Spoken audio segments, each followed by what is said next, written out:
There is a direct, unbroken line from a Victorian mathematician's notebook to the AI systems rewriting civilization, right now. Most people have never heard the full story. Not because it is hidden, but because nobody has told it start to finish. Honestly, including the parts where humanity nearly gave up, got it catastrophically wrong, and stumbled into breakthroughs it didn't fully understand. This is a story about ambition, obsession, failure, and one of the most consequential intellectual revolutions in human history.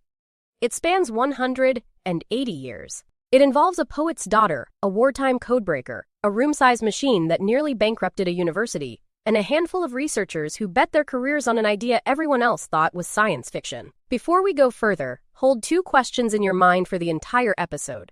First, at what exact moment did AI stop being a tool and start becoming something else? And second, did any of the people who built it know that moment was coming? The answers are more unsettling than you'd expect.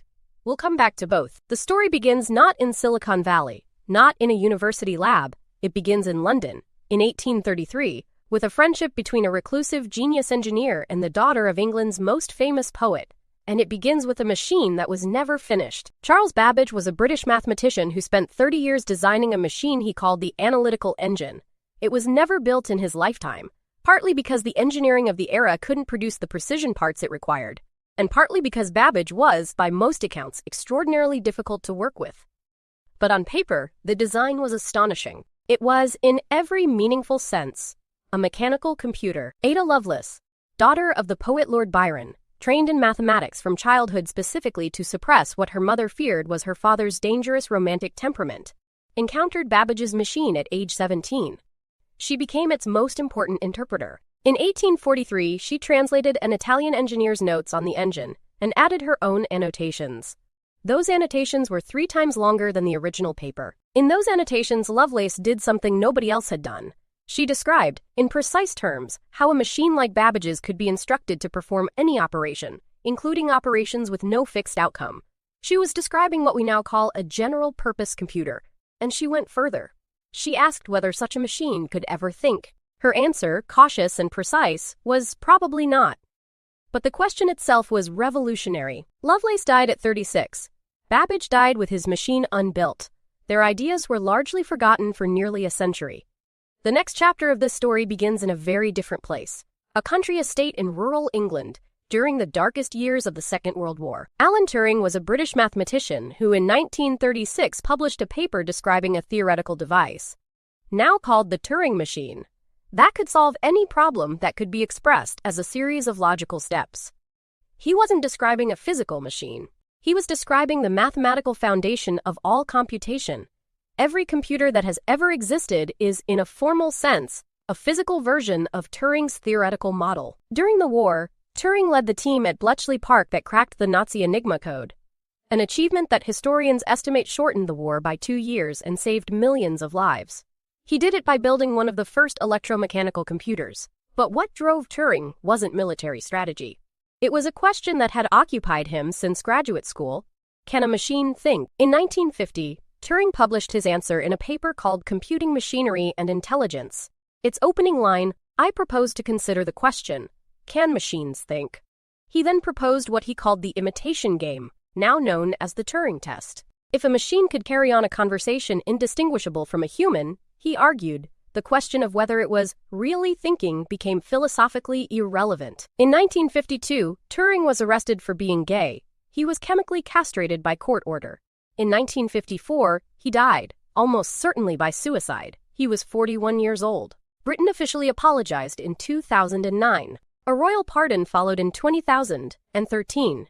The man who arguably saved Western civilization and invented the theoretical basis for all modern computing died as a criminal. In 1956, a group of researchers at Dartmouth College coined the term artificial intelligence and predicted that within a single generation, machines would be able to do anything a human mind could do.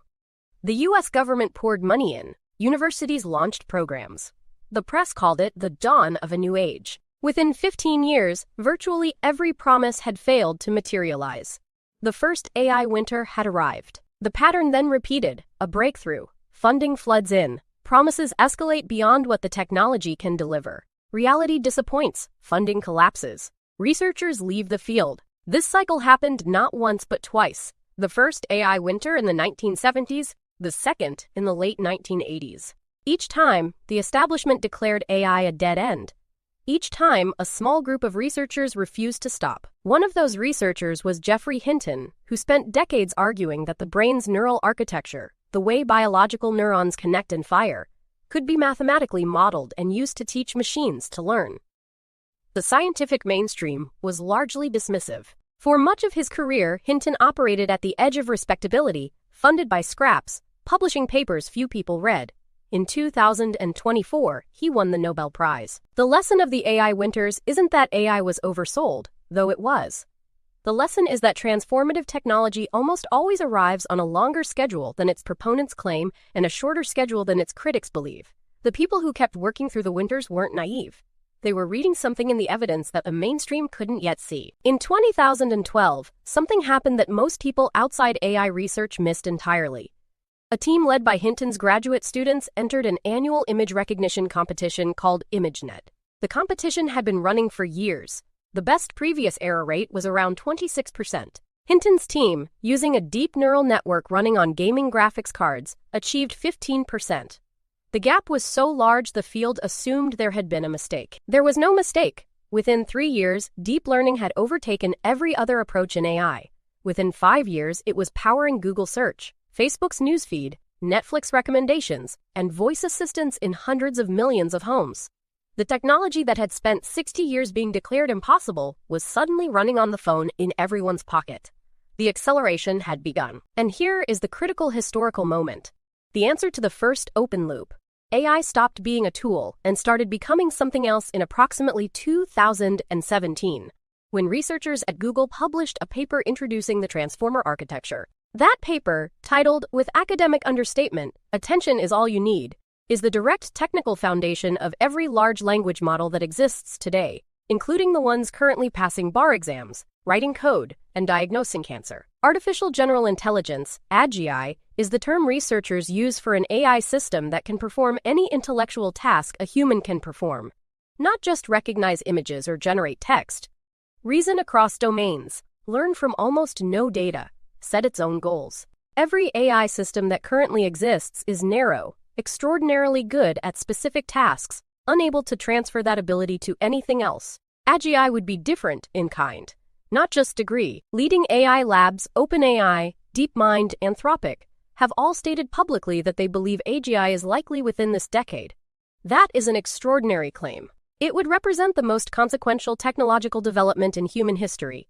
More transformative than the printing press, the Industrial Revolution, and the Internet combined. And the honest answer is, nobody knows exactly what happens next, because nothing like this has ever been built before. And now the second open loop. Did any of the people who built AI know the moment of transformation was coming? The answer is both yes and no. Turing predicted in 1950 that machines would be capable of learning within 50 years. He was roughly correct. Hinton has said publicly he spent decades certain it would work, and that its arrival now frightens him. The people closest to the technology are, almost unanimously, more cautious about its implications than anyone else. That is worth sitting with. History offers a useful framework here. Every transformative technology in human history has followed a recognizable pattern: initial euphoria, underestimation of side effects, a period of disruption that destroys existing structures before new ones form, and eventually a new equilibrium that looks nothing like what was predicted. The printing press took 100 years to fully restructure European society. The Industrial Revolution took 75 years to produce stable labor institutions. The Internet, the closest historical parallel to AI, was publicly accessible by 1993. Its full economic and social disruption took 30 years to play out, and we're arguably still inside that disruption. The companies that defined the Internet economy, Google, Amazon, Facebook, didn't exist when the Internet launched. The jobs it created didn't exist. The harms it enabled weren't predicted. The same logic applies to AI, multiplied. What history tells us is this: the question isn't whether AI will transform society. That is already happening. The only question that matters, is whether the institutions humans have built to manage technological disruption are capable of adapting quickly enough. The printing press contributed to a century of religious wars before Europe found a new equilibrium. The Industrial Revolution produced child labor, environmental catastrophe, and 2 world wars before producing the welfare state. The transitions are never clean. Right now, in 2026, AI is at the stage where its capabilities are advancing faster than our frameworks for understanding them. Governments are attempting to regulate systems they cannot technically evaluate. Courts are applying laws written for human actors to non-human decision makers. Universities are redesigning curricula for an economy whose shape they cannot yet determine. This is what the early Industrial Revolution looked like from inside it. And here is what Ada Lovelace, Alan Turing, and Geoffrey Hinton all understood, in different eras, with different vocabularies, that most people still don't. Intelligence is not magic. It is a process. It can be understood, modeled, and reproduced in substrate other than biological neurons. That insight, which seemed eccentric in 1843 and heretical in 1950, is now the organizing assumption of a trillion-dollar industry, reshaping civilization. The 180-year arc from Lovelace's notebook to today's AI systems tells us something important about human nature. We are extraordinarily bad at recognizing transformative change while we're inside it. Every generation has assumed its technological moment is unique, unprecedented, incomparable. Every generation has been partly right and mostly wrong. What we can do, what history equips us to do, is ask better questions than the generation before us did. From a Victorian notebook to a technology rewriting civilization, the story of AI is ultimately a story about what happens when human curiosity refuses to accept the limits of what is currently possible. Lovelace asked the question. Turing formalized it.